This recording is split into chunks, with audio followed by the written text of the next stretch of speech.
আমি বড় নেতা হয়ে গিয়েছি, আমি বড় সভাপতি হয়ে গিয়েছি, আমি বড় সেক্রেটারি হয়ে গিয়েছি, আমি বড় খতিব হয়ে গিয়েছি, আমি বড় ইমাম হয়ে গিয়েছি, আমি বড় শিল্পপতি ব্যবসায়ী হয়ে গিয়েছি, আমি ছোট ছোট বাচ্চাদেরকে সালাম দিতে চাই না।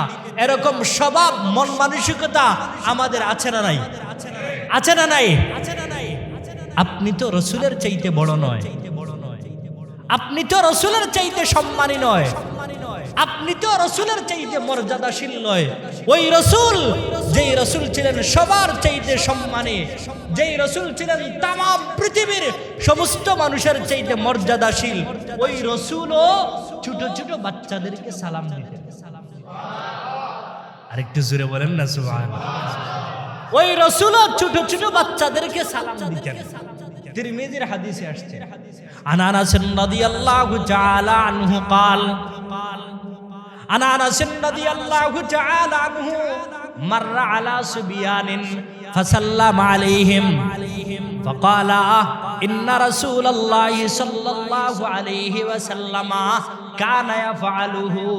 আনাস ইবনে মালিক রাদিয়াল্লাহু তাআলা আনহু একদিন রাস্তা দিয়ে চলতেছেন, রাস্তা দিয়ে চলার সময়, রাস্তা দিয়ে অতিক্রম করার সময় বেশ কিছু বাচ্চাদেরকে লক্ষ্য করে আনাস ইবনে মালিক রাদিয়াল্লাহু তাআলা আনহু সালাম দিয়েছেন। সালাম দেওয়ার পরে উনার যারা সাথী সঙ্গী আছে, উনার যারা দুষ্ট আহবাব আছে, এদেরকে লক্ষ্য কইরা বললেন, হে আমার সাথী সঙ্গীরা, হে আমার দুষ্ট আহবাবেরা, শুনে রাখো, শুনে রাখো, আমি আজকে যেমন ভাবে ছোট ছোট বাচ্চাদেরকে সালাম দিয়েছি, এইভাবে আমার রসুল, আমার হাবিব এইভাবে ছোট ছোট বাচ্চাদেরকে সালাম দিয়েছে। রসুল মুহাম্মদুর রাসূলুল্লাহ সাল্লাল্লাহু আলাইহি ওয়াসাল্লাম ছোট ছোট বাচ্চাদেরকে যদি সালাম দিতে পারে, আমরা কেন পারবো না?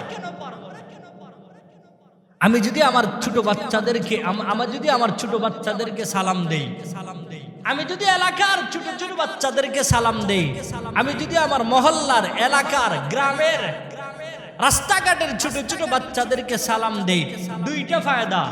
এক, এরা আমার কাছ থেকে সালাম শিখলো যে মানুষকে সালাম দিতে হয়। দুই, এই সালামের উপরে এরাও আমল করবে। আপনি একদিন সালাম দিবেন, আপনাকে সালাম, আপনি একদিন সালাম দিবেন, তারা সালামের জবাব দিয়ে দিবে। 2 নম্বর দিন সালাম দিবেন, সালামের জবাব দিয়ে দিবে। 3 নম্বর দিন সালাম আর আপনি দেওয়ার সুযোগ পাবেন না, হেরাই আপনাকে সালাম দিয়ে দিবে। এটা আপনি পরীক্ষা কইরা দেখেন।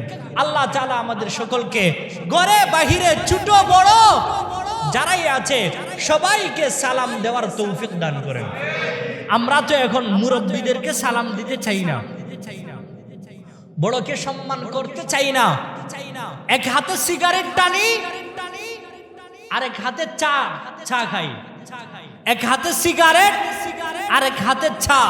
মুসলমান তো এরকম হয়ে গিয়েছে, ডান হাতে সিগারেট খায় আর বাম হাতে চা খায়।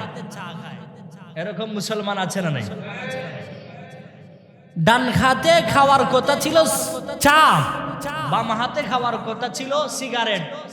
দেখা যায় বাম হাতে খায় চা আর ডান হাতে খায় সিগারেট।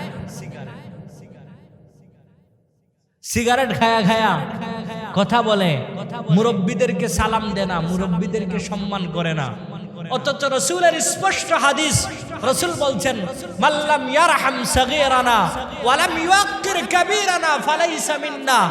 যে আমার ছোটদেরকে, আমার উম্মতের ছোটদেরকে মহব্বত করলো না, বড়দেরকে সম্মান করলো না, রসুল বলেন সে আমার উম্মতের অন্তর্ভুক্ত নয়। বলেন না নাউজুবিল্লাহ। তাহলে আমরা বড়দেরকে সম্মান করবো তো ইনশাআল্লাহ। পরিচিত হোক আর অপরিচিত হোক, ছোট হোক আর বড় হোক, ঘরের বাহিরে হোক আর ঘরে হোক, সবাইকে সালাম দিব তো ইনশাআল্লাহ।